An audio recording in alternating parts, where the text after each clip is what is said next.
Yes sir. अब देखो इसके आगे हम पढ़ते हैं।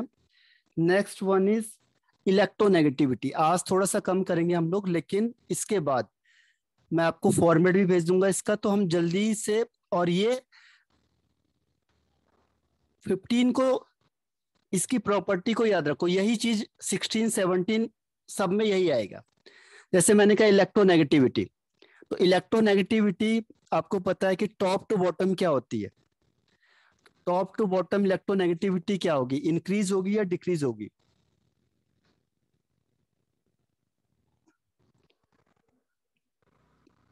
रिप्लाई करके बताओ। ये देखो, ये हमने पीरियोडिक टेबल में पढ़ा हुआ है। इलेक्ट्रोनेगेटिविटी टॉप टू बॉटम क्या होगी? हाँ, श्रुति का राइट आंसर है। हेमंत, ओके। और इसके अलावा देखो, ये सारा क्या है, पीरियोडिक टेबल पे बेस्ड है। ये सबके साथ आएगा इलेक्ट्रोनेगेटिविटी। हाँ, ये अमनी राइट आंसर है। जितने हेडिंग में लिखा रहा हूँ फिजिकल की, ये सबके साथ आएगी। 13 से लेके 17 तक हर एक में ये हेडिंग आएगी। ठीक है, तो और सबके साथ यही केस है। जैसे मैंने कहा इलेक्ट्रोनेगेटिविटी, तो ये टॉप टू बॉटम क्या होती है, जनरल डिक्रीज होती है। तो सबके साथ यही होगा। 15 में भी यही हो रहा है, 16 में भी यही होगा, 17 में भी यही होगा। तभी मैंने कहा आपको जो कुछ चीजें ऐसी हैं जो सबके लिए सेम है। ठीक है, तो ध्यान रखना, इलेक्ट्रोनेगेटिविटी टॉप टू बॉटम क्या होगी, डिक्रीज होगी। यानी अगर मैंने कहा एन, पी और ए एस, एस बी और बी आई, ठीक है, तो जो नाइट्रोजन होती है जनरली उसकी वैल्यू आती है 3.0, इसकी है 2.1, फिर 2.0, 1.9 एंड 1.9। ठीक, लेकिन हम कहेंगे टॉप टू बॉटम डिक्रीज हो रही है, यानी नाइट्रोजन सबसे ज्यादा। इस तरीके से आपको ऑर्डर आ सकता है। तो ये ऑर्डर है किसका, इलेक्ट्रोनेगेटिविटी का। तो electronegativity top to bottom decrease होती है। और इलेक्ट्रोनेगेटिविटी का मतलब क्या होता है, देखो, tendency to attract, tendency to attract share pair of electron, share pair of electron towards itself, towards itself is called electronegativity. ठीक है, तो इलेक्ट्रोनेगेटिविटी नाइट्रोजन की सबसे ज्यादा और बिस्मिथ की सबसे कम होती है। और रीजन क्या होगा कि साइज इंक्रीज होता है। तो साइज इंक्रीज होगा तो क्या होगा, फोर्स ऑफ अट्रैक्शन कम हो जाएगा। जैसे जैसे साइज इंक्रीज होगा, टॉप टू बॉटम अगर हम जाते हैं तो क्या होता है, साइज बढ़ता जाएगा, इंक्रीज होगा तो फोर्स ऑफ अट्रैक्शन कम हो जाएगा। तो इलेक्ट्रॉन को जो खींचने की टेंडेंसी है वो कम हो जाएगी। तो यहाँ पे इसके लिए एक स्पेशल वर्ड यूज करते हैं, और वो स्पेशल वर्ड होता है इफेक्टिव न्यूक्लियर चार्ज। ध्यान रखना, यहाँ पे हम इसके लिए फोर्स ऑफ अट्रैक्शन नहीं कहते हैं, हम कहते हैं यहाँ पे से इफेक्टिव न्यूक्लियर चार्ज। तो इफेक्टिव न्यूक्लियर चार्ज डिक्रीज हो जाता है। इफेक्टिव का मतलब होता है एक्चुअल में, जैसे आपको पढ़ाया जा रहा है तो इफेक्टिव का मतलब एक्चुअल में आपको कितना आया।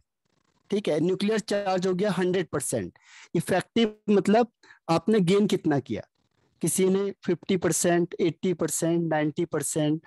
तो ये सबके लिए अलग अलग होता है। तो जो इफेक्टिव न्यूक्लियर चार्ज होता है, जो एक्चुअल में न्यूक्लियर चार्ज लगा रहा है, वो डिक्रीज हो जाता है। इसीलिए इलेक्ट्रॉन को जो खींचने की टेंडेंसी होती है वो क्या होती है, डिक्रीज हो जाती है। Tendency to attract share pair of electron, वो भी क्या हो जाएगा, कम हो जाएगा, क्योंकि उसका फोर्स ऑफ अट्रैक्शन या इफेक्टिव न्यूक्लियर चार्ज डिक्रीज हो गया। ठीक है, share pair of electron decrease हो जाएगा, तो ये इसका रीजन हो जाएगा। अब इसके बाद नेक्स्ट पॉइंट आता है इसमें, मेटेलिक कैरेक्टर। ये सब में आएगा, जो मैं आपको 15 में बता रहा हूं वही 16 में है, वही 17 में है। अगर आप 13 14 भी पढ़े होंगे तो उसमें भी वही होगा। तो सारे हेडिंग सेम है। ठीक है, मेटेलिक कैरेक्टर, तो मेटेलिक कैरेक्टर होता क्या है, देखो, मेटेलिक कैरेक्टर होता है tendency, tendency to lose electron, electron को लूज करने की टेंडेंसी। जो जितनी जल्दी इलेक्ट्रॉन को लूज करेगा उतना मेटलिक कैरेक्टर है। अब हम मेटल नहीं कहते कि ये मेटल है, हम मेटेलिक करेक्टर का मतलब इलेक्ट्रॉन कौन जल्दी लूज कर रहा है, ठीक है। तो इसमें क्या होता है, फिर यही आ जाएगा, देखो नेपाल, पाकिस्तान, ऑस्ट्रेलिया सब भिखारी। अब बताओ ये टॉप टू बॉटम इंक्रीज होगा या डिक्रीज होगा? टॉप टू बॉटम,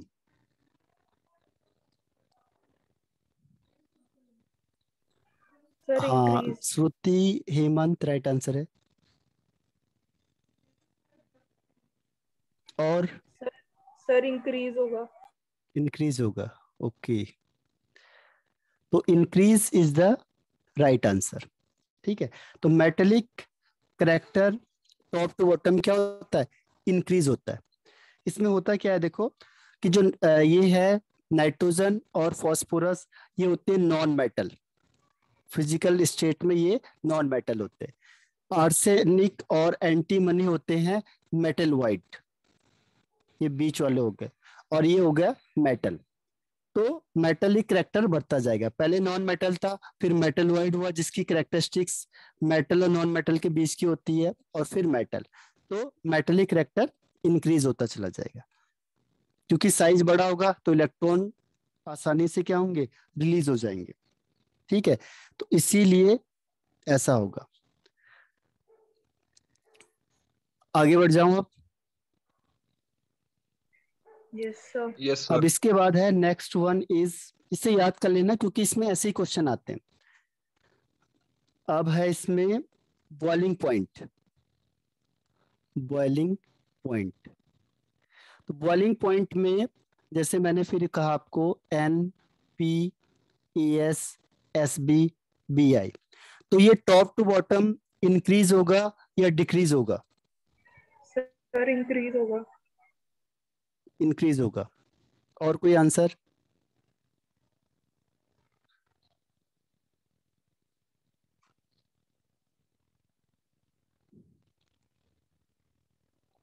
हाँ श्रुति राइट आंसर है, इंक्रीज होगा, सही बताया आपने। तो ये इंक्रीज होगा टॉप टू बॉटम, ठीक है। हाँ सुमित राइट आंसर है। तो ये याद करने आपने, जो सिंपल केस है उसका तो आप समझ जाओ, ये तो इंक्रीज या डिक्रीज का। लेकिन कई बार क्या होता है, एक्सेप्शनल केस आते हैं, और जनरली आपको एक्सेप्शनल ही देते हैं, क्योंकि ये ट्रेंड तो सबको पता होगा कि इंक्रीज डिक्रीज हो सकता है। लेकिन कई बार वो क्या करता है, डिफरेंट दे देता है। जैसे मैंने कहा मेल्टिंग पॉइंट है, इसमें डिफरेंट है। देखो मेल्टिंग पॉइंट में N, P, A S, S B, B I.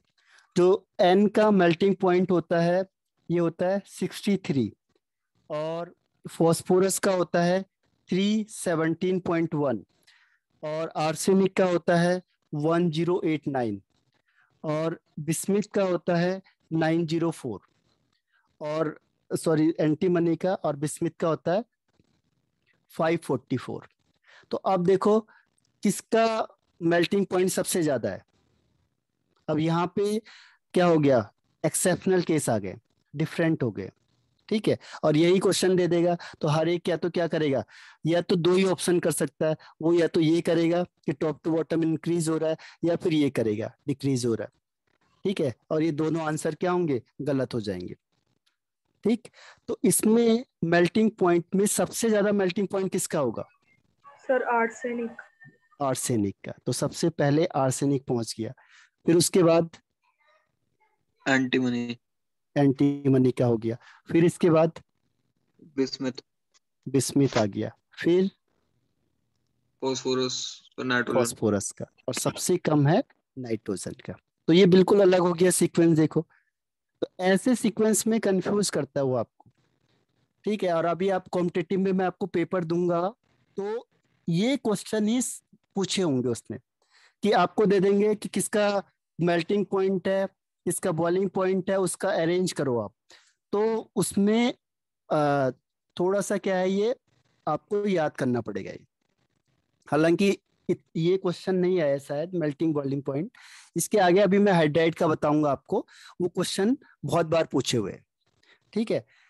तो ये हो गया आपका मेल्टिंग पॉइंट। अब एक और आता है इसमें डेंसिटी का, और ये सबके साथ चलेंगे। ये फिजिकल है, फिर मैं अभी केमिकल बताऊंगा, वो केमिकल भी सबके साथ आएगा। तो जो आगे के पोर्शन है वो सब में सेम है, 13 से लेके 17 तक सबके साथ यही हेडिंग आएंगे, मेल्टिंग पॉइंट, बॉइलिंग पॉइंट और ionisation energy, electron gain enthalpy या electronegativity, atomic size, ionic size, density. यही पोर्शन जो है, ये पहला पोर्शन सबके लिए सेम रहेगा, इलेक्ट्रॉनिक कॉन्फ़िगरेशन। तो ये सबके लिए सेम है। तो अगर आपने एक का समझ लिया तो ऐसे ही हर एक के लिए सेम चलता चला जाएगा। और ऐसे केमिकल का बताऊंगा, oxidation number, reaction with hydrogen, reaction with oxygen, और ये भी पोर्शन सबके लिए सेम रहेगा। बस डिफरेंट कहाँ पे है, कंपाउंड के रिस्पेक्ट में डिफरेंट होगा, कि इसमें अलग कंपाउंड है नाइट्रोजन के लिए, उसमें अलग कंपाउंड होंगे, बस वो डिफरेंस होगा। बाकी का आगे का पोर्शन पूरा सेम होगा। ठीक है, एक और बताते हैं आज का डेंसिटी का। तो डेंसिटी टॉप टू बॉटम क्या होगी, यानी कि एन, पी और एस, एस बी और बी आई। इसमें डेंसिटी सबसे ज्यादा किसकी होगी?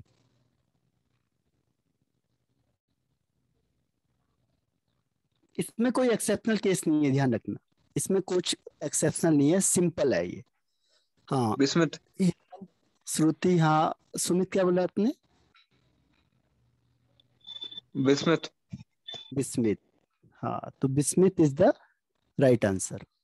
ठीक, तो सबसे ज्यादा बिस्मित, यानी इसमें सीधा सीक्वेंस चलेगा। डेंसिटी के केस में आप ध्यान रखना, हर एक ग्रुप में क्या होगा, टॉप टू बॉटम इंक्रीज होगा। ठीक है, इलेक्ट्रोनेगेटिविटी, ये सारी चीजें क्या होंगी, लगभग लगभग सेम होती, थोड़ा बहुत कहीं पे डिफरेंस होता है बस, बाकी का लगभग सेम होता है।